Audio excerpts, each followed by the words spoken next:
Bienvenue dans le podcast des leaders holistiques. Je suis Christophe, ingénieur, artiste holistique. Ce podcast est pour toi si tu es attiré par l'épanouissement personnel, professionnel et spirituel. Ma mission est de t'accompagner, toi le manager, l'ingénieur, le leader rationnel cartésien, à connecter, aligner ton mental rationnel avec tes émotions, ta créativité, ton intuition et ta spiritualité en m'appuyant sur la recherche scientifique. Allez, on y va, c'est parti!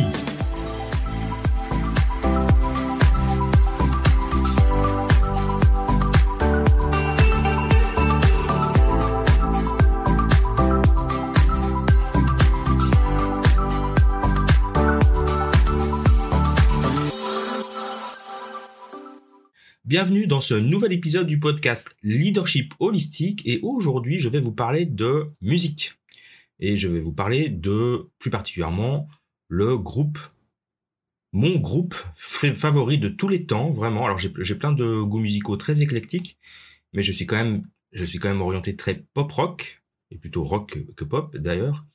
Et le groupe que j'écoute depuis ma jeunesse en fait, et que j'écoute toujours maintenant parce que c'est un groupe qui perdure depuis les années 80, c'est le groupe U2.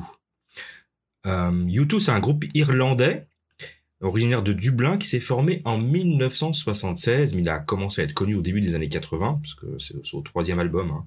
C'est l'album War qui les a rendus très célèbres. C'est là que moi j'ai commencé à les connaître et à les écouter. C'est un groupe qui a donc 40, si je me trompe pas, 47 ans. Imaginez la longévité du groupe, c'est vu nulle part. Sachant que ce groupe, alors je vais être un petit peu désordonné tellement je les adore, hein. Ce groupe quand même qui s'est formé il y a 47 ans est toujours ensemble. Aucun membre n'est parti. Il n'y a jamais eu d'histoire autour de ce groupe. Ils ont toujours été unis. Bono et The Edge, hein, les deux principaux, sont voisins, hein, et ils sont mariés depuis. Je sais que Bono est marié depuis 86, je crois, à la même personne. Enfin, c'est vraiment des gens, on va dire, enfin, c'est des stars, mais en même temps, c'est des gens normaux. C'est assez hallucinant en fait. La vie de ce groupe, en fait, je crois qu'il y a aucun équivalent, hein. Même les Stones sont pas fait mieux parce que les Stones, ils ont fini. Enfin, ils continuent à jouer avec des avocats derrière. U2, c'est vraiment un groupe créatif qui a eu du succès depuis ses tout débuts, quasiment, hein.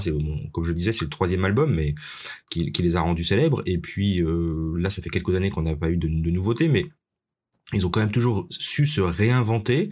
Il y a le U2 des années 80, il y a le U2 des années 90, des années 2000, 2010. Donc c'est vraiment, vraiment un groupe exceptionnel. Donc je répète les quatre membres, hein. C'est Bono, The Edge, Adam Clayton à la basse et Larry Mullen Jr. à la batterie.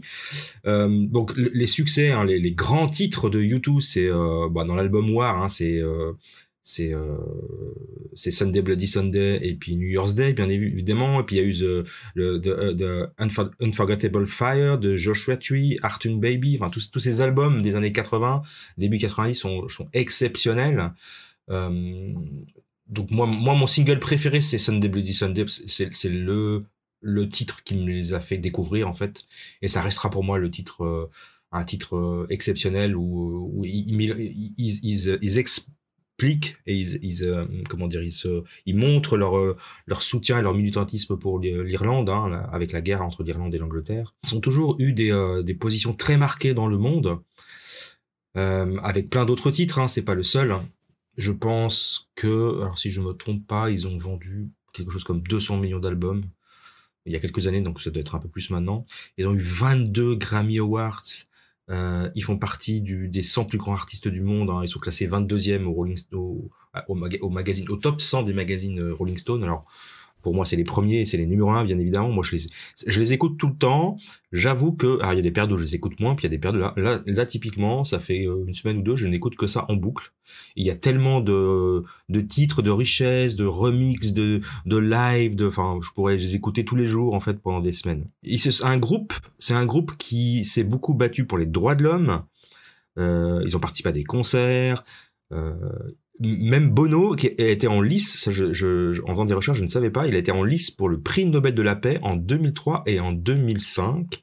Et il a été nommé personnalité de l'année 2005 par le Time Magazine pour son combat en faveur de l'Afrique. Il a été déclaré homme de la paix par la mairie de Paris en 2008. Il a reçu la Légion d'honneur par Jacques Chirac.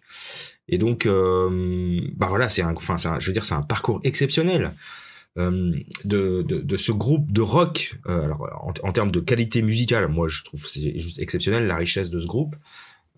Après, on peut ne pas aimer toute leur période, hein, ça dépend. Moi, il y a des moments où j'étais un peu désarçonné. Moi, ma période préférée, ça reste la période des années 80.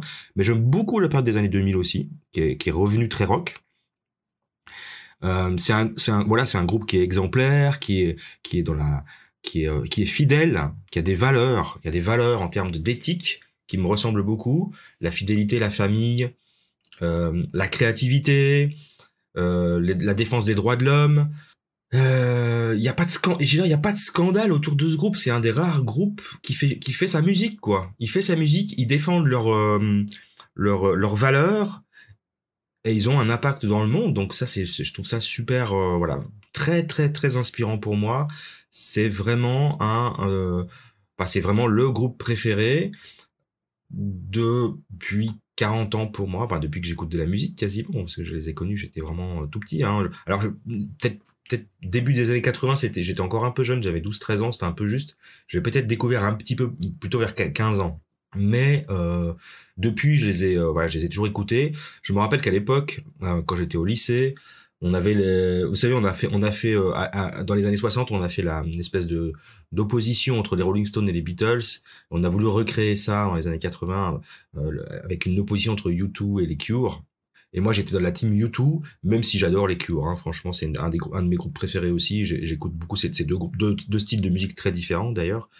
Deux groupes très inspirants. J'aurais pu parler des Cure aussi. Alors avec moins de popularité, ça je sais pas, mais en tout cas moins d'impact sur le monde dans le sens où il n'y a pas eu ils ont pas cette démarche comme a eu Bono ou The Edge de participer à des concerts, à défendre les droits de l'homme, etc. Par contre, en termes musical et les textes du groupe de The Cure, on a vraiment du top niveau, quoi. Mais voilà, je les mettrais un petit peu en tout cas dans mon cœur, je les mettrais un petit peu en dessous que U2. U2, ça reste vraiment ce groupe mythique avec ce chanteur iconique Bono et puis ce guitariste virtuose The Edge. Enfin, faut l'écouter, quoi. Ce qui est intéressant, c'est qu'à leur tout début, ils étaient pas bons. Hein. Bono chantait très mal, et puis The Edge était pas un très très bon guitariste. Donc ils ont vraiment progressé. Hein. C'est des jeunes qui ont, voilà, ils ont commencé très tôt ensemble, ils ont appris ensemble et ils ont eu cette envie, cette probablement intuition que ils allaient pouvoir devenir des pop stars. Alors je pense pas qu'ils avaient imaginé devenir les rock stars mondiales qu'ils sont maintenant. Parce que probablement que c'est le plus grand groupe rock du monde maintenant. Alors évidemment, il y a d'autres grands groupes d'Europe, je vais y arriver, grands groupes de rock, mais pas avec une telle longévité en fait, avec une telle carrière. Et je souhaite qu'il y ait d'autres groupes qui arrivent à ce niveau, mais pour le moment, on n'a pas d'équivalent. Alors évidemment, j'ai un certain biais, un certain parti pris. Qu'est-ce que je pourrais vous raconter d'autre sur Bono? Donc Bono, son vrai nom. Là, il faut que je vous retrouve. Son vrai nom, c'est Paul David Hewson. Et Bono, il doit son surnom à Bono à un magasin de... c'est vraiment très drôle. Un magasin d'aide auditive, hein, d'aide auditive, qui s'appelait Bonovox. Et on le surnommait ça c'est ses copains le surnommaient Bonovox à cause de ce magasin. Bonavox, pardon. C'est un magasin de prothèses auditives, voilà, j'y suis arrivé, et ça a été transformé en Bonovox par ses copains du village là où ils vivaient, parce qu'ils avaient l'habitude de se donner des surnoms. Alors j'ai pas toute l'histoire, mais voilà. Et il a gardé le surnom Bono. Ça c'est intéressant de savoir d'où ça vient. The Edge. Alors attendez, je vais faire la petite recherche, je la fais en live en même temps. The Edge, son vrai nom, c'est David Howell Evans. Et donc c'est un des plus grands guitaristes du monde, hein. Il fait partie du top 100, je crois qu'il est classé 38e dans les plus grands guitaristes de tous les temps. Bon, moi je le mettrais encore plus haut, mais parce qu'il n'y a pas beaucoup qui ont ce niveau. Hein. C'est un Anglais, lui, à la base, avec des parents gallois, et puis ils ont déménagé en Irlande, et c'est comme ça qu'il a connu le reste de l'équipe, là. Donc il est un peu plus discret, on l'entend moins, mais vraiment c'est un guitariste, je vais y arriver, exceptionnel, qui donc, comme je disais, vit et le voisin. Alors il y a Bono ils vivent en Irlande là sur une côte qui est assez connue, dans un grand manoir avec sa femme. Donc Bono vit avec sa femme et puis il a eu 4 enfants. Alors, les enfants sont grands, mais il vit toujours avec sa femme dans ce manoir. Et le manoir d'à côté, c'est celui de The Edge. Donc c'est vraiment des potes.